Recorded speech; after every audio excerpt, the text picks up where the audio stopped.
Magandang gabi po sa inyong lahat. Ang susunod na pagganap ay nangangailangan ng patnubay ng inyong mga mata upang hindi mawaglit kahit ang isang sinag nito. Kung magkagayon, ang lahat ay magkakaroon ng liwanag. Liwanag. Ito ay kaloob ng Diyos. Nilikha niya sa unahan ng kasaysayan. Heneses 1:3-4. At sinabi ng Diyos, magkaroon ng liwanag, at nagkaroon ng liwanag. At nakita ng Diyos ang liwanag na mabuti, at inihiwalay ng Diyos ang liwanag sa kadiliman.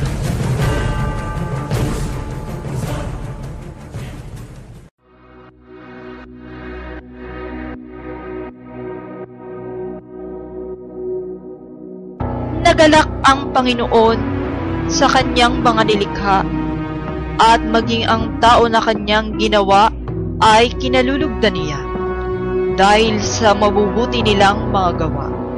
Tunay na larawan ng paglakad sa isang maliwanag na daan na itinilaga sa bawat nilalang. Ngunit nagkasala ang tao, at siyang naging pasimula ng paglaganap ng kasamaan. Naging madilim ang lakad ng tao sa sanglibutan. Masdan mo ang galaw ng mundo, panahoy dati nang ganito, tuloy din sa hilig ang tao, masunod ang sariling gusto.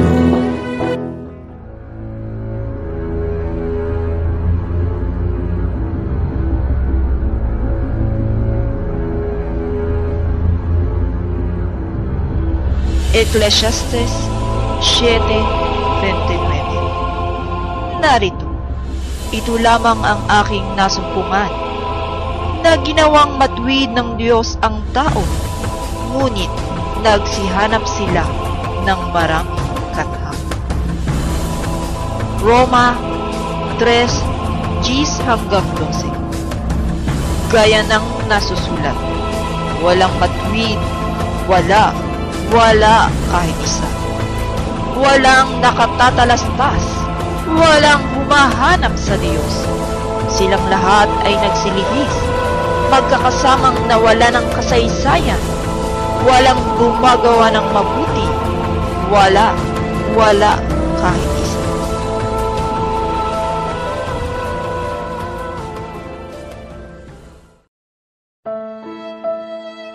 Ngunit sadyang malawak ang pag-ibig ng Diyos sa sanglibutan, sapagkat sinugo niya ang kanyang bugtong na anak upang magkaroon ng kaligtasan ang ating mga kaluluwa. Juan 3:16. Sapagkat gayon na lamang ang pagsinta ng Diyos sa sanglibutan, na ibinigay niya ang kanyang bugtong na anak, upang ang sinuman sa kanya'y sumampalataya ay huwag mapahamak, kundi magkaroon ng buhay na walang hanggan.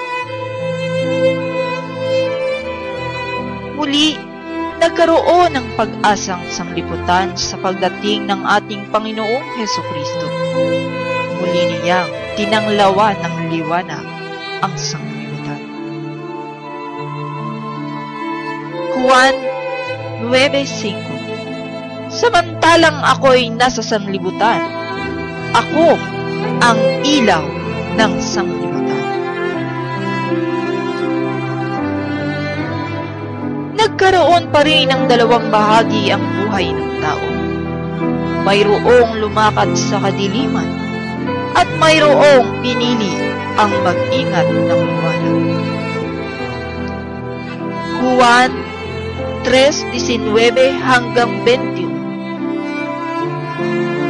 At ito ang kahatulan, na naparito ang ilaw sa sanglibutan, at inibig pa ng tao ang kadiliman kaysa ilaw, sapagkat masasama ang kanilang mga gawa. Sapagkat bawat isa na gumagawa ng masama ay napupuot sa ilaw, at hindi lumalapit sa ilaw, upang huwag masaway ang kanyang mga gawa. Datapwat ang gumagawa ng katotohanan ay lumalapit sa ilaw, upang mahayag na ang kanyang mga gawa ay ginawa sa Diyos. Ngunit hanggang saan nga ba kayang ingatan ng tao ang liwanag na ipinagkaloob sa kanya? Kaya niya kayang maabot ang kaharian ng langit?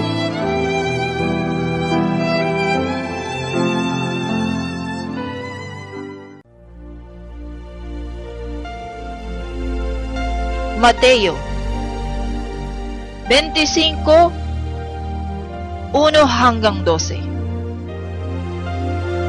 Kung magkagayon, ay makakatulad ang kaharian ng langit sa 10 dalaga, na kinuha ang kanilang mga ilawan at nagsilabas upang salubungin ang kasintahang lalaki. At ang 5 sa kanila ay mga mangmang, at ang 5 ay matatalino. Sapagkat nang dalahin ng mga mangmang ang kanilang mga ilawan, hindi sila nangagdala ng langis. Datapwat ang mga matatalino ay nangagdala ng langis sa kanilang sisidlan, na kasama ng kanilang mga ilawan. Samantalang nagtatagal nga ang kasintahang lalaki, ay nangagantok silang lahat at nangakatulog. Datapwat pagkahating gabi ay may sumigaw, "Narito ang kasintahang lalaki, magsilabas kayo upang salubungin siya." Nang magkagayoy, nagsipagbangong lahat ang mga dalagang iyon, at pinag-igi ang kanilang mga ilawan. At sinabi ng mga mangmang sa matatalino, "Bigyan niyo kami ng inyong mga langis, sapagkat nangamamatay ang aming mga ilawan." Datapwat nagsisagot ang mga matatalino na nangagsasabi, "Baka sakaling hindi magkasya sa amin at sa inyo, magsiparoon muna kayo sa nangagbibili, at magsibili kayo ng saganang inyo." At samantalang sila'y nagsisiparoon sa pagbili, ay dumating ang kasintahang lalaki, at ang mga nahahanda ay nagsipasok na kasama niya sa piging ng kasalan, at inilapat ang pintuan. Pagkatapos ay nagsirete naman ang mga ibang dalaga, na nagsisipagsabi, "Panginoon, Panginoon, buksan mo kami." Datapwat sumagot siya at sinabi, "Katotohanang sinasabi ko sa inyo, hindi ko kayo nakikilala." Hindi natin alam ang pagdating ng ating Panginoong Hesukristo. Kung kaya, kailangan nating maging handa sa lahat ng oras. Mateo 25:13. Mangagpuyat nga kayo, sapagkat hindi ninyo nalalaman ang oras ni ang araw. Napakagandang kapalaran ang ating nasundan, sapagkat sa atin ipinagkaloob ang liwanag, isang ilawan sa buhay ng bawat isang kapatid sa loob ng Iglesia ng Diyos na buhay. Mateo 5:14 hanggang 16. Kayo ang ilaw ng sanglibutan. Ang isang bayan na natatayo sa ibabaw ng isang bundok ay hindi maitatago, hindi rin nga pinaniningasan ng isang ilawan at inilalagay sa ilalim ng isang takalan, kundi talagang sa lalagyan ng ilaw at lumiliwanag sa lahat ng nangasa bahay. Lumiliwanag na gayon ang inyong mga ilaw sa harap ng mga tao, upang makita nila ang inyong mga mabubuting mga gawa at kanilang luwalhatiin ang inyong Ama na nasa langit. Si Kristo Jesus ang ilaw ng sanglibutan, at tayo na pinagkalooban niya ng ilaw ay katulad niyang nagliliwanag sa gitna ng sanglibutan. Siya ang tanglaw sa ating landas, gabay sa bawat hakbang ng ating mga paa. Manalig tayong palagi at maging matatag sa pananampalataya, upang sa muling pagparito niya ay may ngiti ang ating mga labi na sasalubong, taglay ang ating maningas na ilawan upang manahin natin ang pangakong buhay na walang hanggan.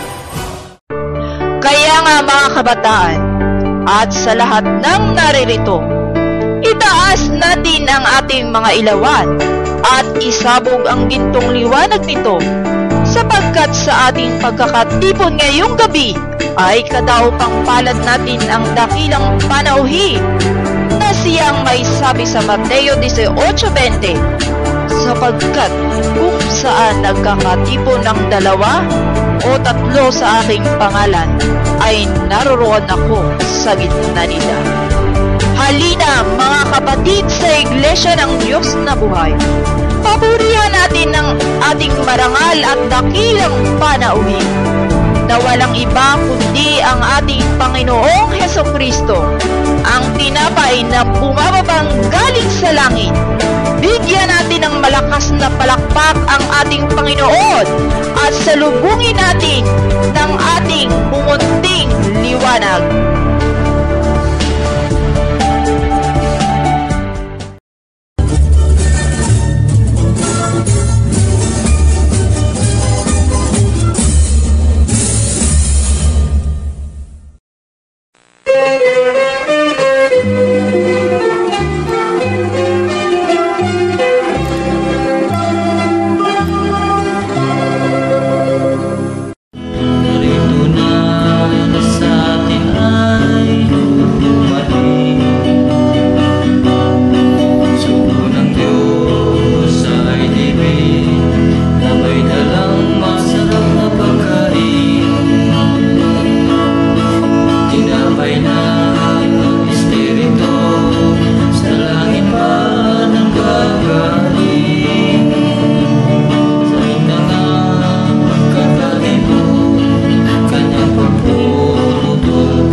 Pakinggan